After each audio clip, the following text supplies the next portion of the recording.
एते अनुपथा ये ते एकादश महाबटा एताः वा ललनाः शुभ्रो कः अयं ते अहिः पुरः सरः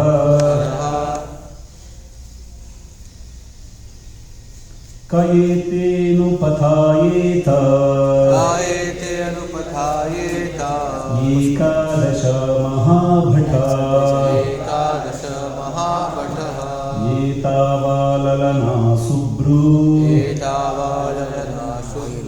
योऽयं ते हि पुरः सरः कयेतेनुपथायेत एकादश महाभटा एतावाललना शुभ्रू कोऽयं ते हि पुरः सरः कयेतेनुपथायेत एकादश महाभटा एतावाललना शुभ्रुः कोऽयं ते हि पुरः सरः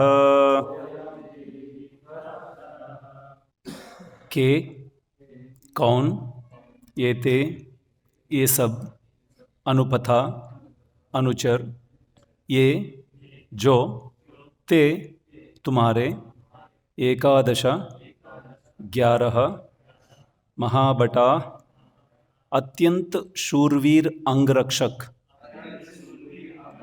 एता ये सब वा भी ललना स्त्रिया शुभ्रु हे सुलोचनी कहा कौन अयम यह ते तुम्हारा अहि सर्प पुरः सामने सरह चलने वाला। अनुवाद और तात्पर्य श्रील प्रभुपाद के द्वारा। अनुवाद। हे कमल नयनी, तुम्हारे साथ के 11 बलिष्ठ अंगरक्षक और ये 10 विशिष्ट सेवक कौन है? इन 10 सेवकों के पीछे पीछे ये स्त्रियां कौन है तथा तुम्हारे आगे आगे चलने वाला यह सर्प कौन है? तात्पर्य। मन के 10 बलिष्ठ नौकर है, 5 कर्मेंद्रिया तथा 5 ज्ञानेंद्रिया। ये 10 मन की अधीक्षण में कार्य करते हैं। मन समेत ये 10 कुल मिलकर 11 प्रबल अंगरक्षक बनते हैं। इंद्रियों के अधीन सैकड़ों स्त्रियों को यहाँ पर ललना कहा गया है। मन बुद्धि के अधीन रहकर कार्य करता है और ये 10 इंद्रियां मन के अधीन रहती हैं और 10 इंद्रियों के अधीन असंख्य इच्छाएं हैं जिनकी पूर्ति होनी है, किंतु ये सब प्राण और आश्रित है, जिसे यहाँ सर्प के रूप में प्रदर्शित किया गया है। जब तक प्राण रहता है तभी तक मन कार्य करता है और मन के अधीन सारी इंद्रियां काम करती है और इन इंद्रियों से अनेक भौतिक इच्छाएं उत्पन्न होती है। वास्तव में पुरंजन नामक जीव इतने सारे तामझाम से अत्यधिक उलझन में रहता है। ये सारा तामझाम अनेक प्रकार की चिंताओं को जन्म देते हैं, किंतु जो व्यक्ति श्री भगवान की शरण में चला जाता है और सारा कार्य उन्हीं पर छोड़ देता है, वो ऐसी सारी चिंताओं से मुक्त हो जाता है। अतः प्रहलाद महाराज क्षणिक भौतिक जीवन को स्वीकार करने वाले व्यक्ति को भगवान की शरण ग्रहण करने और सारी चिंताओं से मुक्त होने के लिए तथा कथित जिम्मेदारियों को छोड़ देने का उपदेश देते हैं। ओम अज्ञानतिमिरान्धस्य ज्ञानांजनशलाकया चक्षुरुन्मीलितं येन तस्मै श्री गुरवे नमः। श्री चैतन्य मनोभीष्टं स्थापितं येन भूतले स्वयं रूप कदा मह्यं ददाति सुपदान्तिकं वन्देहं श्रीगुरौ श्रीयुतपथकमलं श्रीगुरुन् वैष्णवांश श्रीरूपं साग्रजातं सहगण रघुनाथान्वितं तं सजीवं साद्वैतं सावधूतं परिजन सहितं कृष्ण चैतन्य देवं श्री राधा कृष्ण पादान सहगण ललिता श्री विशाखान्वितांश्च हे कृष्ण करुणा सिंधो दीनबंधो जगत्पते गोपेश गोपिका कांता राधा कांता नमोस्तु तप्त कांचन गौरांगी राधे वृंदावनेश्वरी विश्वानुसुते देवी प्रणमामि हरिप्रिय वांछा कल्पतरुभ्यश्च कृपा सिंधुभ्यैव च पतितानां पावनेभ्यो वैष्णवेभ्यो नमो नमः। श्री कृष्ण चैतन्य प्रभु नित्यानंद श्री अद्वैत गदाधर शिवासादि गौरभक्तवृंद। हरे कृष्णा कृष्ण कृष्णा हरे हरे, हरे राम राम राम हरे हरे।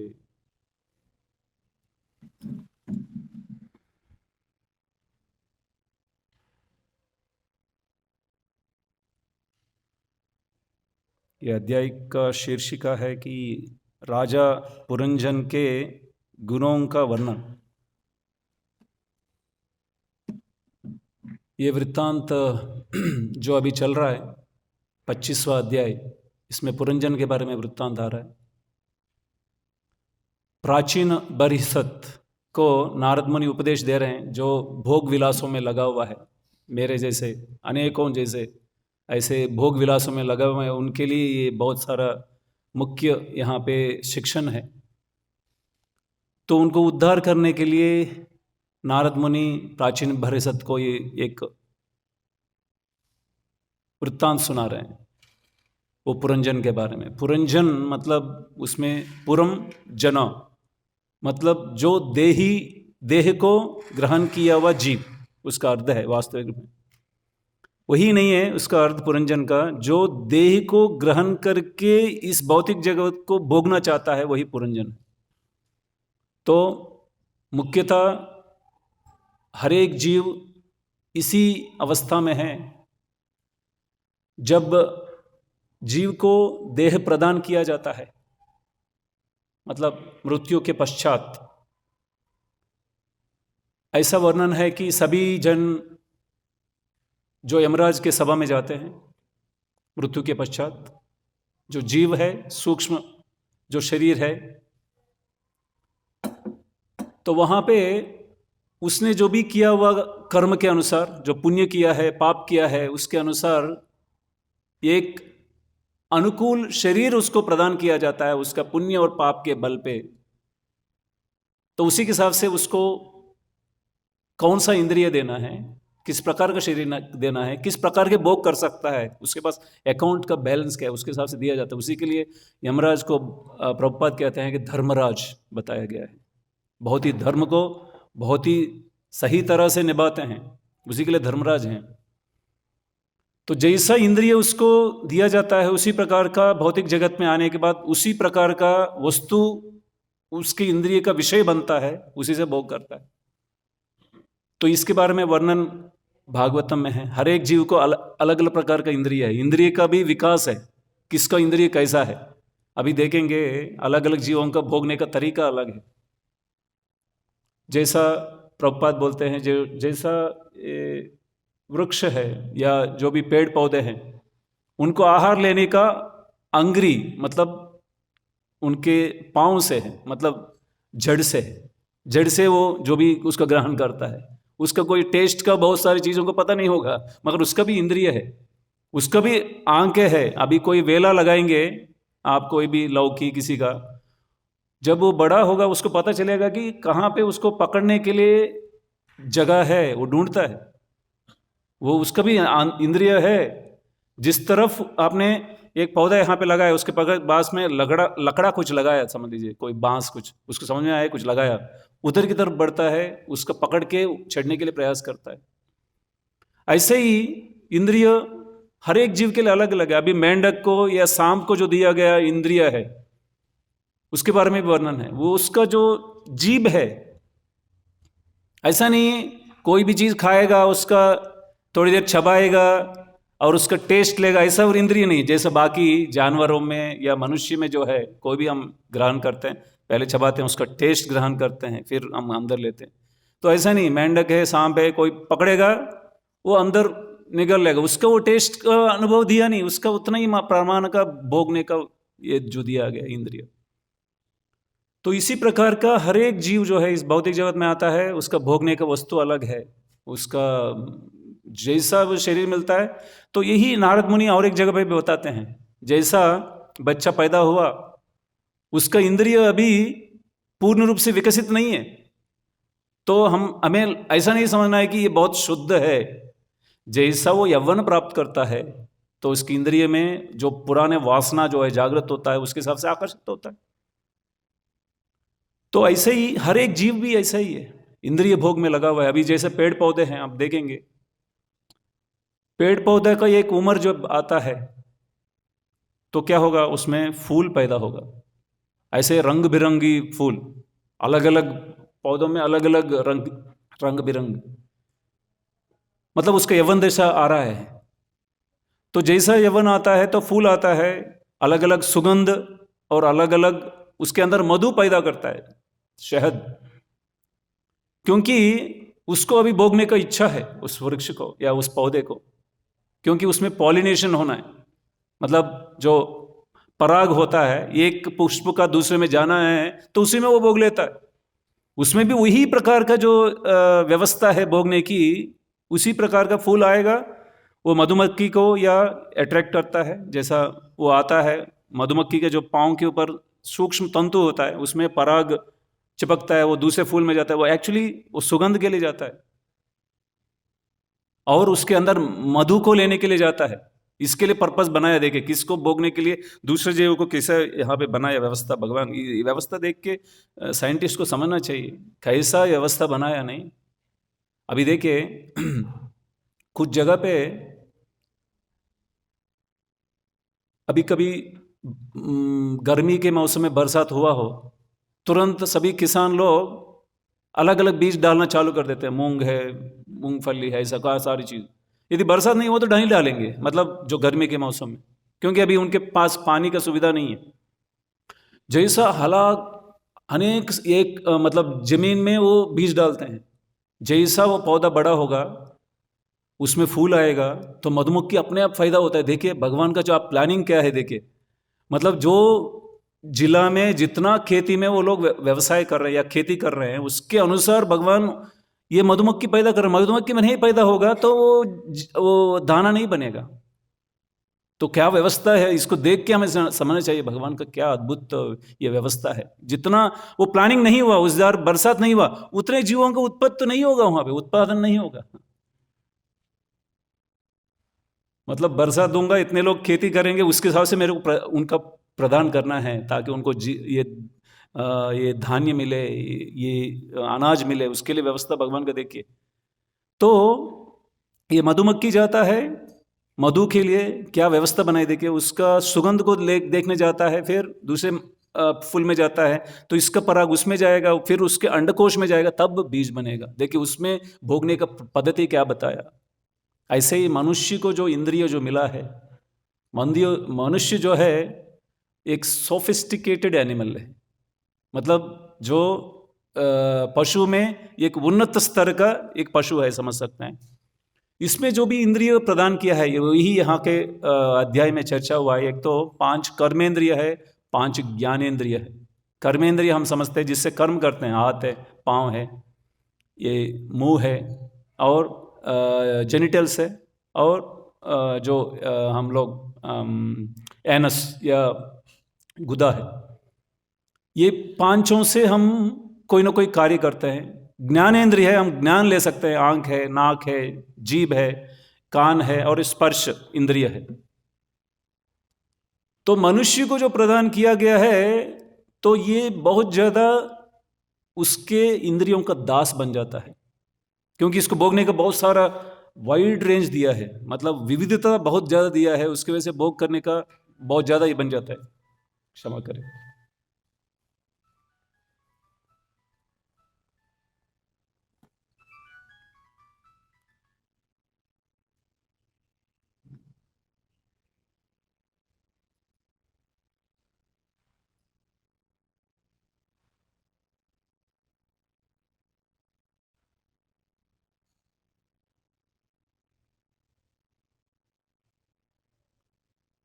जो मनुष्य को दिया गया ये जो इंद्रिय है, इसके बारे में क्या बताया शास्त्र कि कुरंग मातंग पतंग भृंग मीना हत पंचाभिरेव पांचा एका ही प्रमादी सखामा न हन्यते, ये पंचाभिरेव पांच।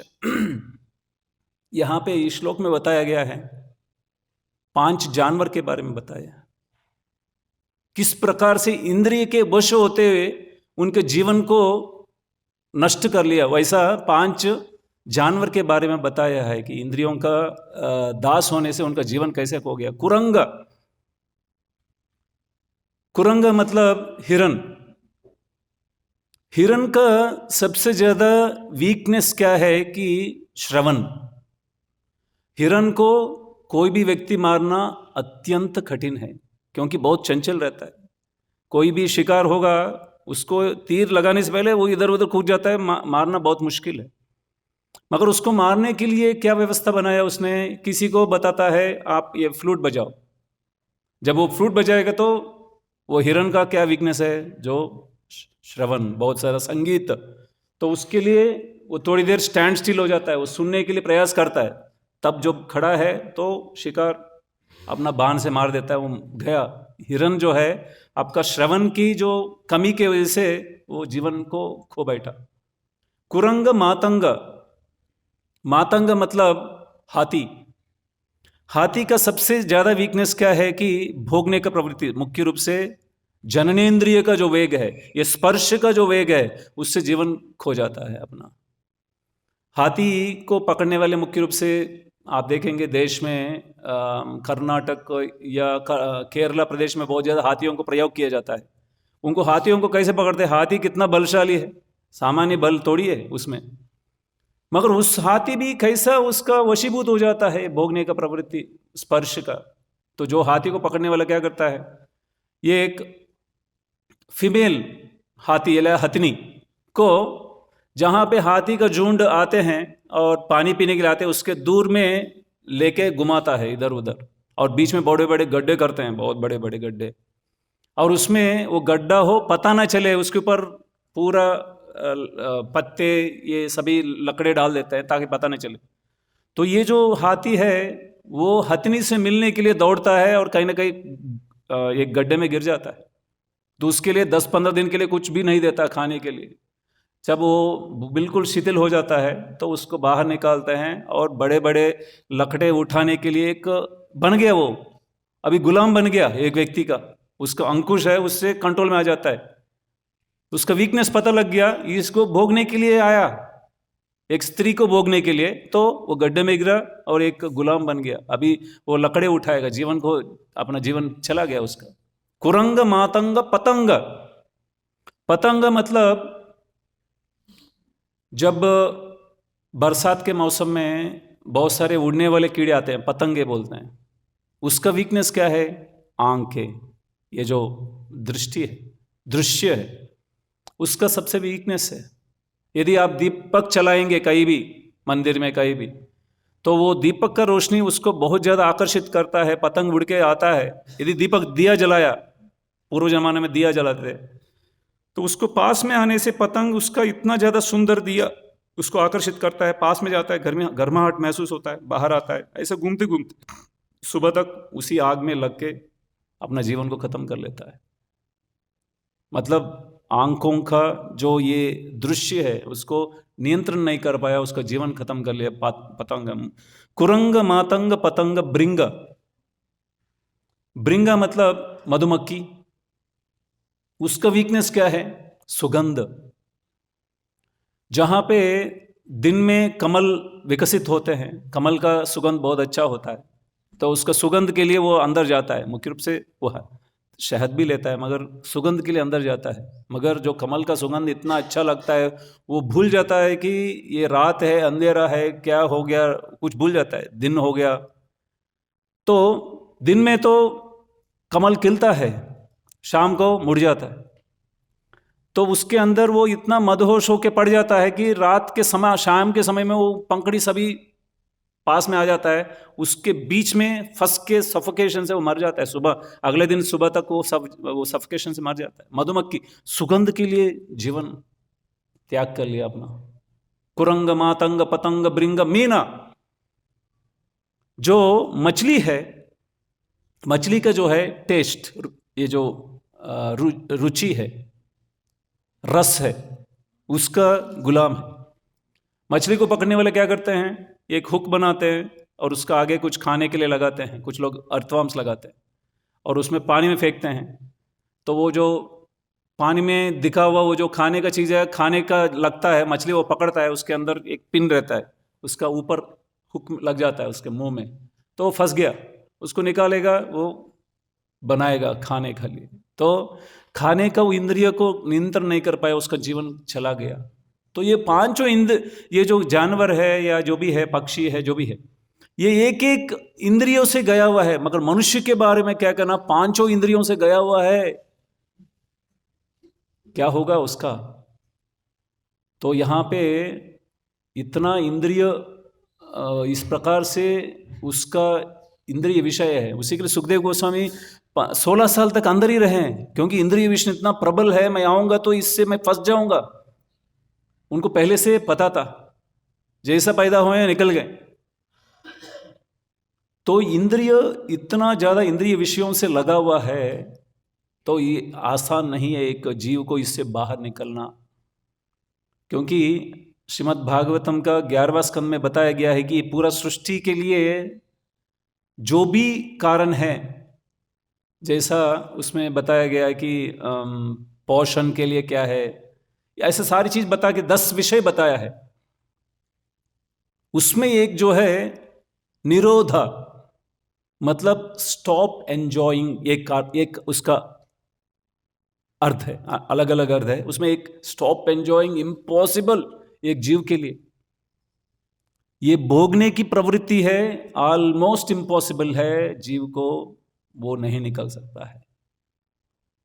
उसका इतना ज्यादा ये इंद्रियों में उसका मुद्रा हो चुकी है। मुद्रा सही वर्ड है, मतलब उसका इंप्रेशन, संस्कार या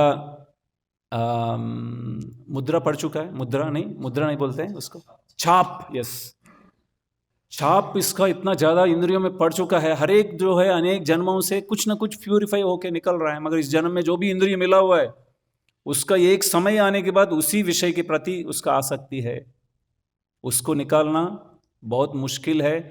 यदि हम भक्ति में आने के बाद बाह्य रूप से बहुत निकल सकते हैं, बाह्य रूप से कुछ इंद्रियों से हम भोग से निकले हुए लगते हैं, मगर मन जो है दिखने वाला नहीं है।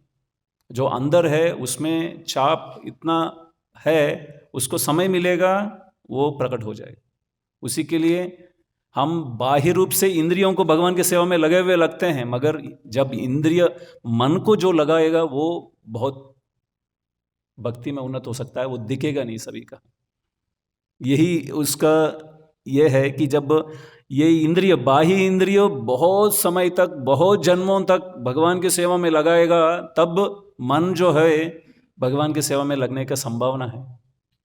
उसी के लिए 11 इंद्रियों में ये 5 कर्मेंद्रिय, 5 ज्ञानेंद्रिय और मन भी जो दिया गया है, उसका बुद्धि जो मिला हुआ है। इसी के लिए परम पूज्य भक्ति विकास स्वामी महाराज बोलते हैं, ये जो निराहारस्य देहि नाम है, ओनली सेंसेस को जो आहार है, ये 5 इंद्रिय का आहार अलग अलग है। इंद्रियों को आहार देना बंद करना ये सफिशिएंट नहीं है। निराहारस्य देहिनम, ओनली निराहार, उसको जो आहार है उसको बंद कर दिया। बहुत सारे जो ब्रह्मवादी है, मायावादी है, ये इंद्रियों को जो मिलने वाला जो आनंद है उसको देने बंद कर देते हैं, वो सफिशिएंट नहीं है। निराहारस्य देहिनम, इंद्रियों को sense control is not sufficient. रसवर्ज्यम रसोप्यस्य परम दृष्ट निवार्तते। ये यहां पे क्या बताया भागवत गीता में, जब उन इंद्रियों को भगवान कृष्ण के सेवा में लगाएगा, तब जो है वो शुद्ध होते हैं। ये प्रोसेस है। हम तो जितना जरूरत है इंद्रियों को उतना ही हम सुख देने के लिए प्रयास करते हैं, प्रयास करना चाहिए, तभी तो उसको बोलते हैं शुद्ध भक्ति में, जो शुद्ध भक्ति के मार्ग में है बोलते। हम तो भक्ति में आने से पहले क्या है, जैसा भोग विलास में लगा हुआ व्यक्ति जैसे ही।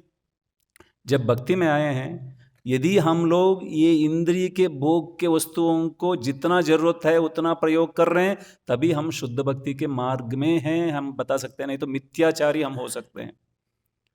ऐसा तो ये शब्द सुनते डर लगता है, इवन सभी को लग सकता है मिथ्याचारी। भगवान भगवद गीता में प्रयोग करते हैं। उसी के लिए परम पूज्य भक्ति विकास स्वामी महाराज बताते हैं कि अभी तक बहुत सारे युग बीत गया, बहुत सारे कल्प बीत गया, तब भी बहुत सारे चीज बदलाव हो गया, मगर एक चीज में बदलाव नहीं है। स्त्री पुरुष के बीच में जो आकर्षण है उसमें कोई बदलाव नहीं। इतने सारे पुराणों में जहां से पैदा हुए तब से लेके अभी तक ये जो स्त्री पुरुष के बीच में आकर्षण है उसका कोई बदलाव नहीं है, वैसा ही है पहले जमाने में जैसा। ये क्यों है, इतना ज्यादा प्रबल क्यों है? हम देख सकते हैं श्रीमद् भागवतम का वृत्तांत से। जब ब्रह्मा जी को ये कार्य मिला प्रजा को यहाँ पे उत्पत्ति करने का, सृष्टि करने का, तो उन्होंने शुरुआत में जो मानस संतान को उत्पत्ति किया, अपने मन से ही ये चार कुमार को उत्पन्न किया। उन्होंने तिरस्कार किया कि हम लोग ये इसमें नहीं पड़ेंगे, हम लोग ब्रह्मवादी बनेंगे। तभी तो उनको क्रोध आया, उसी से रुद्र पैदा हुए। तो आगे जाके मनु भी पैदा हुए, तब भी ये प्रजा का उत्पादन है बहुत स्लो है, बहुत कम इस पे चल रहा है। तब उनको लगा कि इस प्रकार से मन से उत्पत्ति करना, इस सृष्टि को करना संभव नहीं है। तब जो है मनु का जो एक्सपेंशन है, शतरूपा को बनाया, स्त्री को बनाया। तब जो है सभी जीवों में एक्सपेंशन हो गया, स्त्री स्त्री स्त्री स्त्री, यानी हर एक में।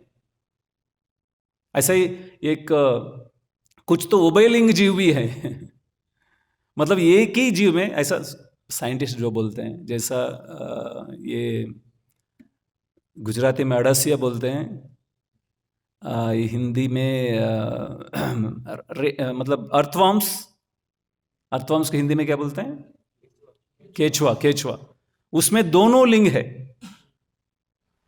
तो ऐसा बहुत सारे कुछ अलग अलग प्रकार के विंत विशिष्ट बनाया है यहाँ पे भगवान ने, ताकि उसका आकर्षण दूसरा स्त्री से होगा। उसी के लिए इंद्रियों में ये बहुत बड़ा प्रबल इच्छा है भोगने की। उसमें सबसे ज्यादा जो है ये मैथुन, दो स्त्री है, पुरुष से स्त्री, ये अनेक जन्मों से है। इससे निकलना मतलब वो बहुत ज़्यादा भगवान के भक्ति में ये इंद्रियों को लगाएगा, तभी संभव है। उसके लिए सबसे पहला जो महत्वपूर्ण जो है, उसको हर रोज श्रीमद् भागवत का श्रवण करना चाहिए, भागवतम का। तब जो है, क्योंकि भक्ति जो है ऐसा शुद्ध भक्तों के उनके गले में है भक्ति, वो प्रकट कर सकते हैं। ये भागवतम जिन्होंने प्रभुपाद ने जो तात्पर्य लिखा उसमें भक्ति है, और जो उन्नत जो भक्त है जो बोलते हैं उनके गले में है, या उन्नत भक्तों ने जो बोला हुआ है किसी ने दूसरे को दे रहा है, वो भी उसी में भी भक्ति है। यदि वो कोई ग्रहण कर पाएगा तो उसको बहुत ही फायदा होगा। उसी के लिए भक्ति सिद्धांत सरस्वती महाराज इस हरि कथा का बहुत महत्व दिया। हरि कथा सामान्य नहीं है, हरि कथा जो सुनेगा। उसी के लिए भक्ति सिद्धांत सरस्वती महाराज टाइम में, अभी 2-3 दिन पहले उनका आविर्भाव दिवस था, उनके समय में जो भी गौड़ी मठ के जो सन्यासी गण हैं सभी लोग भिक्षा के लिए जाते थे। पूरा मठ को चलाना तो भिक्षा चाहिए, धन चाहिए, तो उसके लिए अलग अलग जगह पे जाते थे, गृहस्थों से भिक्षा मांगते थे। तो कोई भिक्षा लेके आया भक्ति सिद्धांत सरस्वती महाराज के पास, तो उनसे पूछते थे, तो भिक्षा तो ले आया, उनको कुछ हरिकथा सुनाया? तो कुछ लोग बोलते थे हमने कुछ नहीं सुना है, ओनली कलेक्शन के लिए गए हैं और आ गए हैं। तो उससे असंतुष्ट होते थे। क्या किया, ये हरिकथा नहीं सुना है तो क्या किया आप लोगों ने? ऐसे ही जो भागवतम कक्षा में सोते हैं उनके बारे में भक्ति सिद्धांत सरस्वती महाराज बोलते हैं। वो परम पूज्य भक्ति विकास स्वामी महाराज कह रहे थे एक प्रवचन में कि कैसे आप भागवतम कक्षा में सो सकते हो, ये भक्ति सिद्धांत सरस्वती महाराज बोल रहे हैं। जहां पे भागवत कथा चल रहा है वहां पे ब्रह्म रुद्रादि देवतागण बैठते हैं, तुम कैसे बैठ सो सकते हो? मतलब कैसे हमारा आचार्य, उनको सिंह गुरु बताया, सामान्य गुरु नहीं है। भक्ति सिद्धांत वैभव पढ़िए, परम पूज्य भक्ति विकास स्वामी महाराज जहां किसी से बोले थे, वो हमें दूसरे से पता चला कि महाराज सोचा है कि ये भक्ति सिद्धांत सर वैभव लिखने के बाद इस्कॉन में बहुत बदलाव आ जाएगा। मैंने सोचा, मगर ऐसा कोई बदलाव नहीं आया। मतलब एक्चुअली आप प्रभुपाद के कुछ पुस्तक पढ़ने के बाद 1 या 2 बार ये श्रीमद् भागवतम, चैतन्य चरितामृत, भगवद गीता, भक्ति रसामृत सिंधु कुछ बार पढ़ने के बाद आप परम पूज्य भक्ति विकास स्वामी महाराज का भी पढ़ सकते हैं। भक्ति सिद्धांत वैभव वो पूरा बदलाव कर सकता है, मतलब प्रभुपाद के बुक्स के बाद। वो सामान्य किताब नहीं है, उसमें हरिकथा का हर चीज का महत्व है, कीर्तन का महत्व है, हरिकथा का महत्व है। हरिकथा के बारे में इतना वृत्तांत है कि एक बार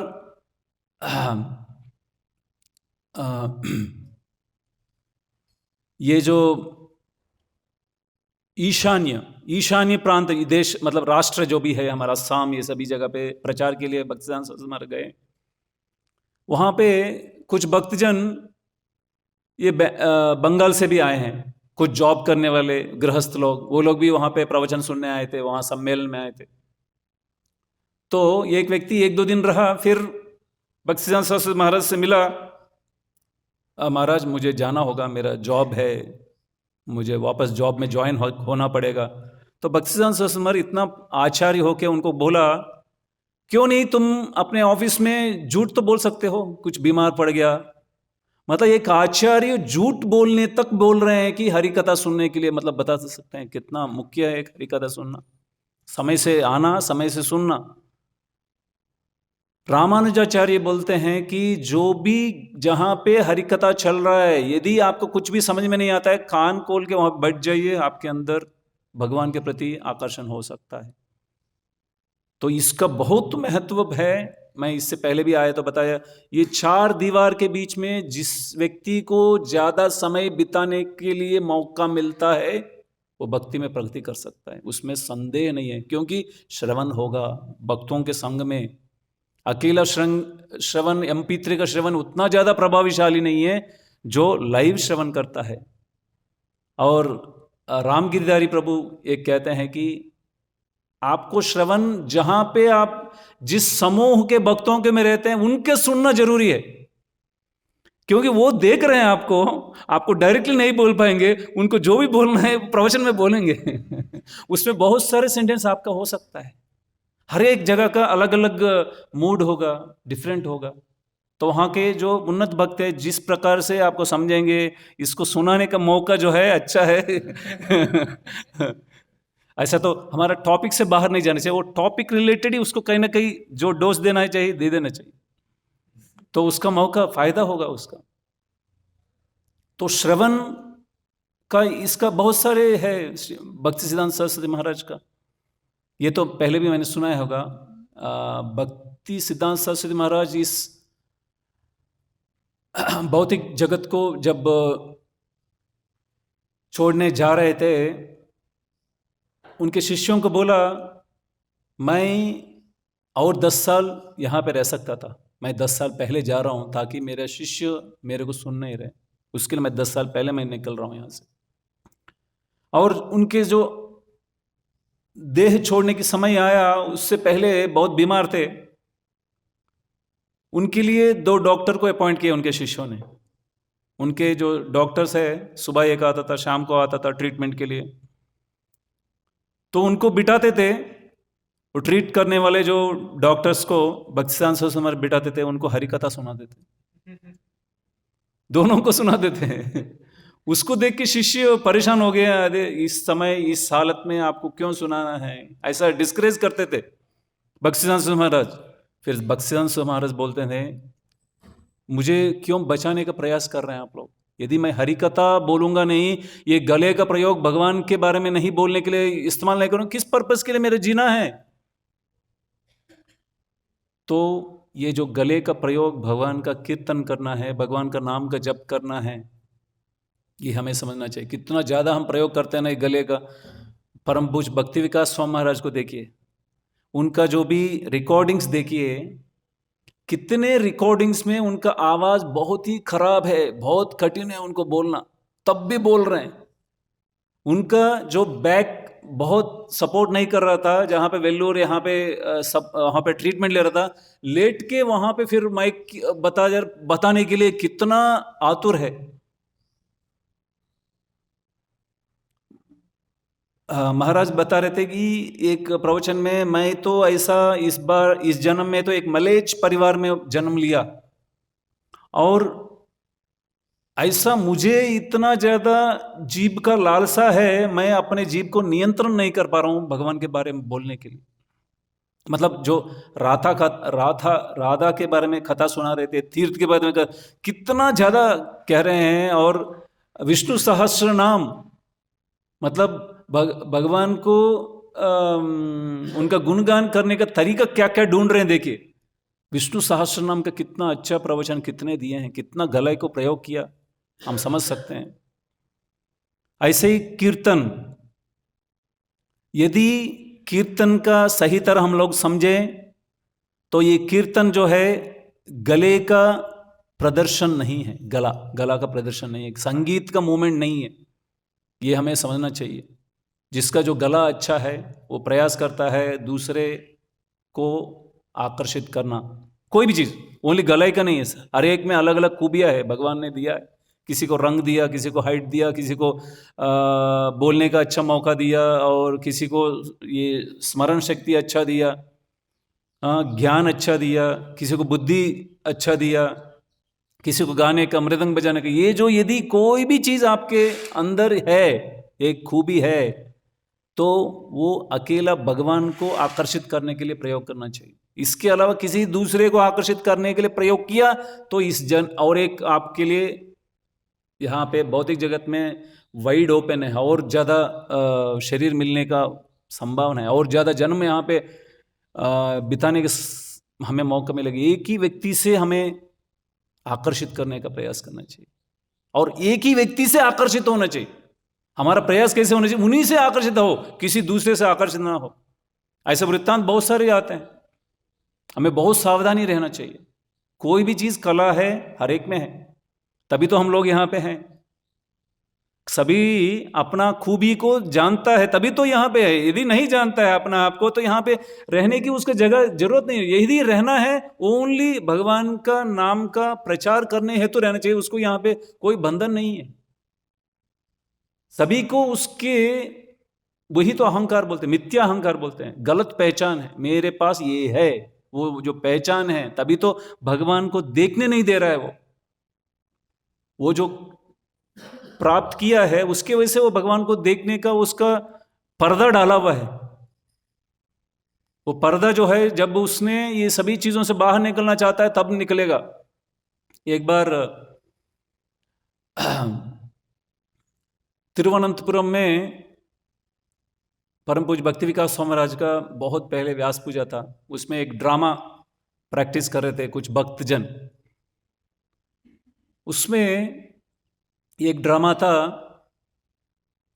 माधवेंद्रपुरी का। तो उसमें जो भी भाग लिया, जो भी भक्त है, मगर भक्त के मैं ये नहीं करना चाहता, मगर ये सभी हम लोग जानेंगे तो हम लोग बहुत सतर्क रह सकते हैं। वो वेश जो है सन्यासी का वेश था। तो वो भक्त वो रिहर्सल कर रहे थे, मगर बीच बीच में वो टेंट से बाहर बैठे, वो कुर्सी के ऊपर, हाथ में ये है दंड है। तो उनको देखने के बाद सभी को लगा अरे और कोई महाराज आए हैं, सभी लोग प्रणाम करने लगे वहां बाहर। मैं भी देख के प्रणाम करने लग गया, तो वो एक्सेप्ट करने लगे। तो वो कौन सा ड्रामा कर रहे हैं और किस व्यक्ति का वो ड्रामा करने जा रहे हैं? माधवेंद्रपुरी, जो रेमुना में हुआ ये कीरछोर गोपीनाथ, वहीं पे हुआ ना रेमुना। वहां पे उनके लिए भगवान ने खीर छुपाया। जब उसको जो पुजारी था उसको सपने में आया, तो उनको लगा कि अभी मेरे बारे में यहाँ पे पता चलेगा सभी लोगों को, वो भाग गए वहां से। उनकी जो रोल करने अदा करने जा रहे हैं, मगर उस व्यक्ति का क्या हालत है, वो दूसरे का सम्मान लेने के लिए प्रयास कर रहा है। तो हमारा भी वही हालत है। हमारे अंदर कोई भी थोड़ा सा है, वो किसी को आकर्षित करने के लिए प्रयास करते हैं, उसमें आकर्षण है तो हम लोग इस भौतिक जगत में अनेक जन्मों के लिए उसका मौका मिलता रहेगा। उसी के लिए बहुत सावधानी।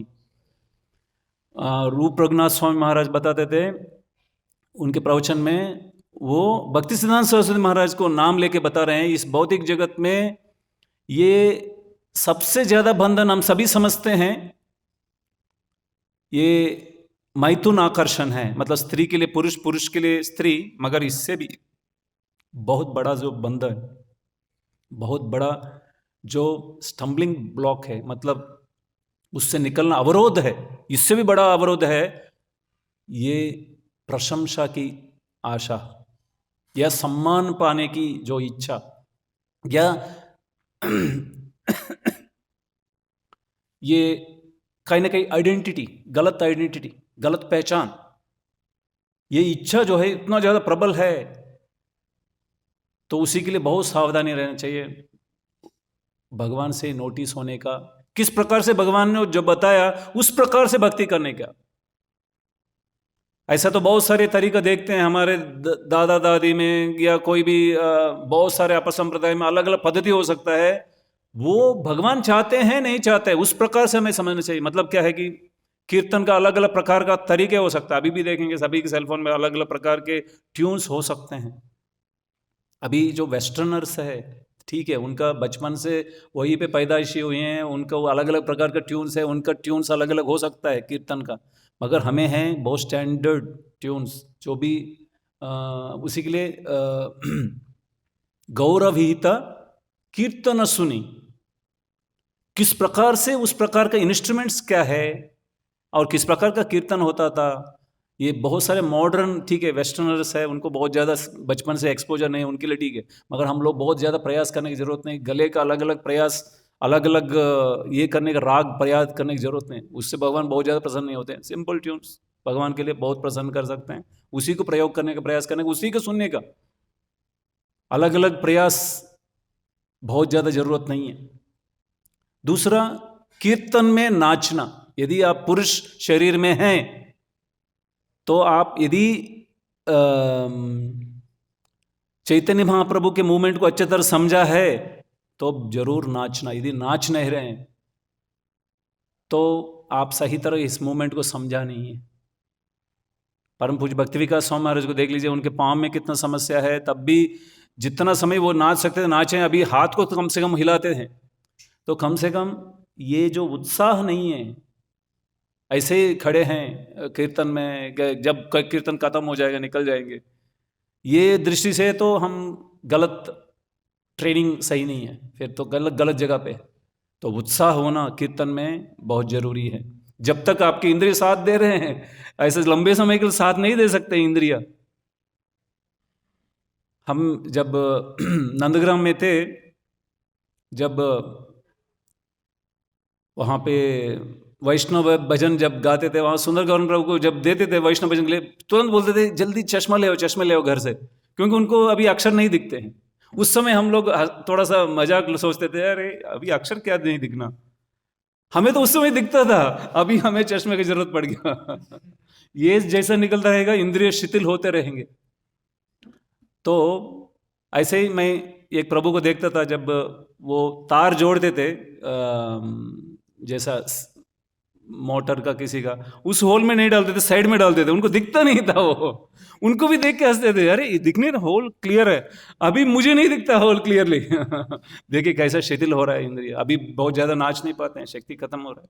तो अभी युवा अवस्था में है तो आपको कीर्तन में बहुत ज्यादा उत्साह से नाचना होगा।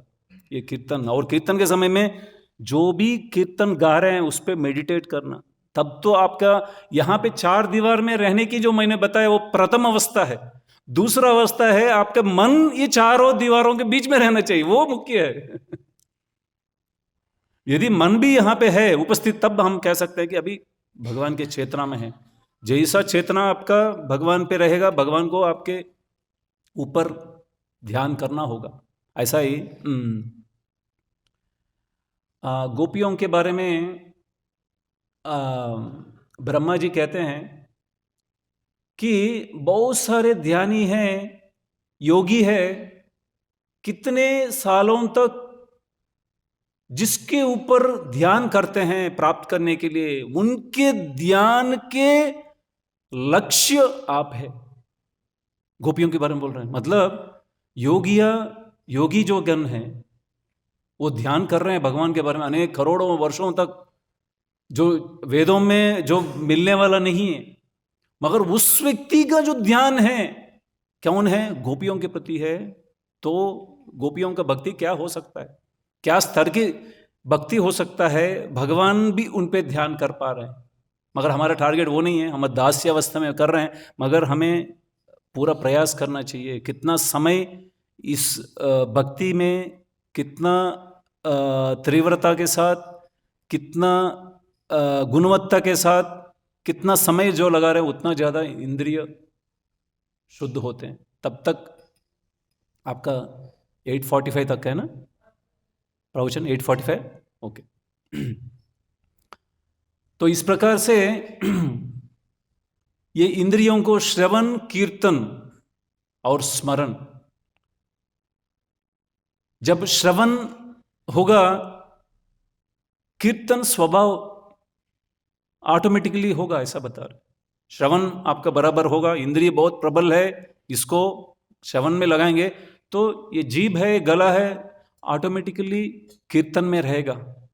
जब ये दोनों इंद्रिय श्रवण में रहेगा, कीर्तन प्रभावे स्मरण स्वभावे, तब जो है भगवान का स्मरण आ सकता है। जब मन स्मरण में आएगा, तो मन का जो स्मरण आना मतलब कहाँ पे है हमारा? यहाँ पे एक बार गुरु प्रसाद स्वामी महाराज आए थे नंदग्राम, वो सुना रहे थे, आप कितना % कृष्णा कॉन्शियस हो, कितना प्रतिशत? तो ये 24 घंटे में कितना आपके भगवान ध्यान में जो आए हैं, कम से कम ध्यान, उनका जो कॉन्शियस, उतने कृष्ण भावनामृत संग है ना, भावना में आपके कृष्ण जब आए, उतना % आप कृष्णा कॉन्शियस है। कितना होगा फिर? कभी कहाँ पे आते हैं? तो उसी के लिए हमें रात को भी नींद को थोड़ा सा भी खुलता है, पहला चीज कौन याद आता है? पहले प्रयास करना चाहिए भगवान के श्री कमल याद हो, उसके लिए हमें प्रार्थना करना चाहिए, आप ही याद आते रहो। और कितना समय कीर्तन में रहेंगे, कितना हम लोग कम से कम भगवान के साथ हैं, वो इंपॉर्टेंट है। बहुत प्रयास करना चाहिए, यही प्रयास जो है यमुना माई का बंद ने दिया। ये जो प्रयास है ना, पकड़ने की प्रयास, ये पकड़ने की प्रयास हर समय करना चाहिए हमें।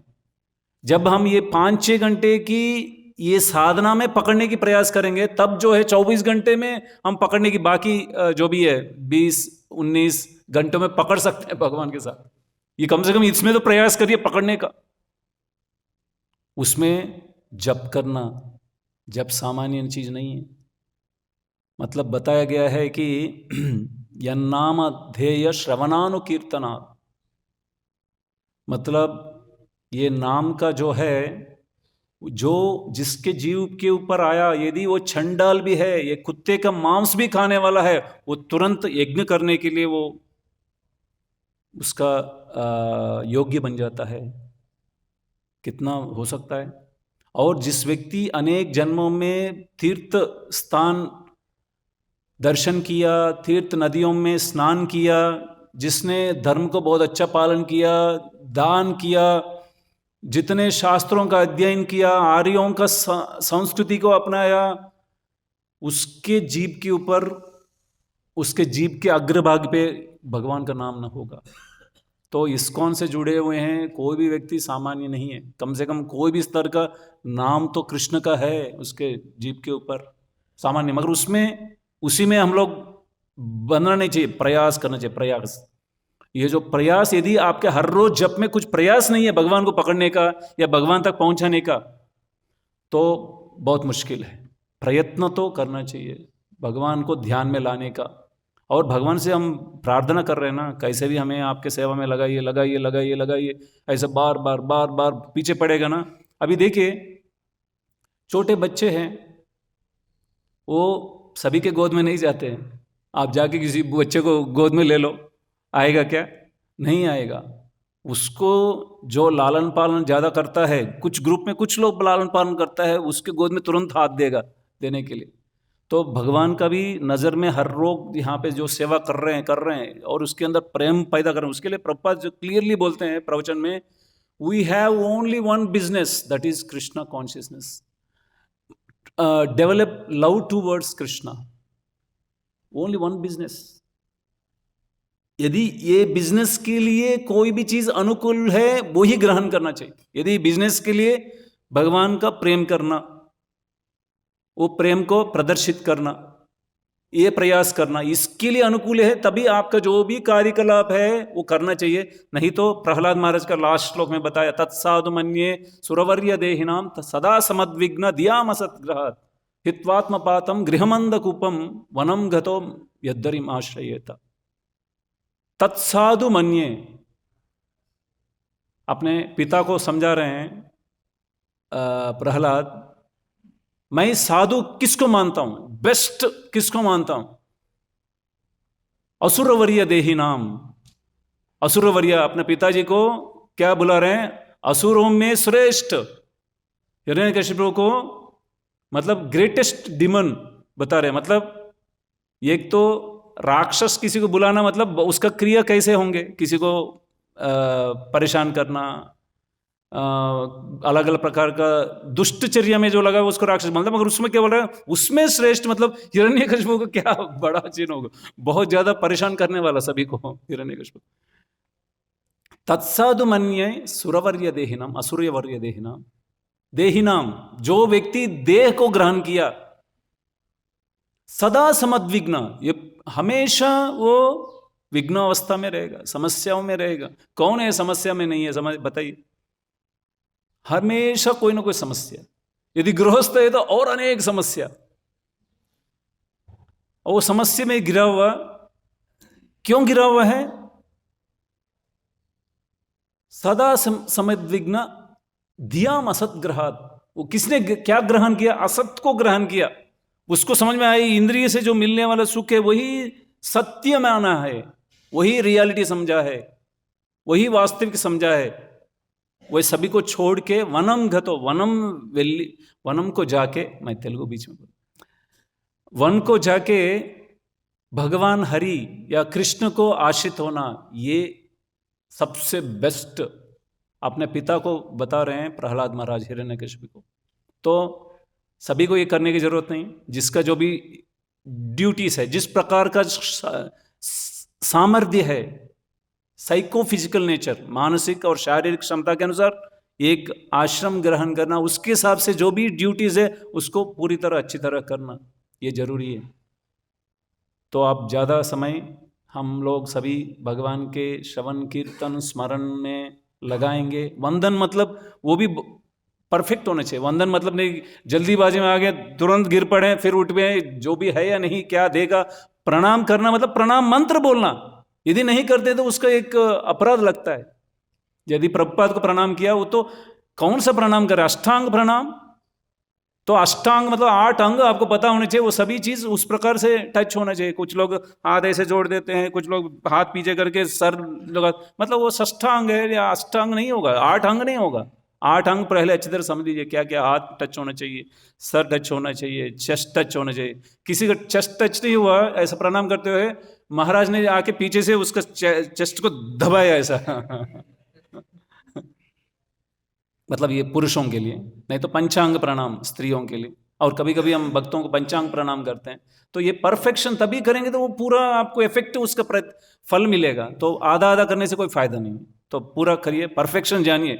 हम सुप्रीम परफेक्शन के लिए जा रहे हैं, छोटी मोटी परफेक्शन नहीं है, सुप्रीम परफेक्शन। क्योंकि सुप्रीम पर्सनालिटी के पास जा रहे हैं तो परम अवस्था पहुंचना चाहिए। हरे कृष्ण।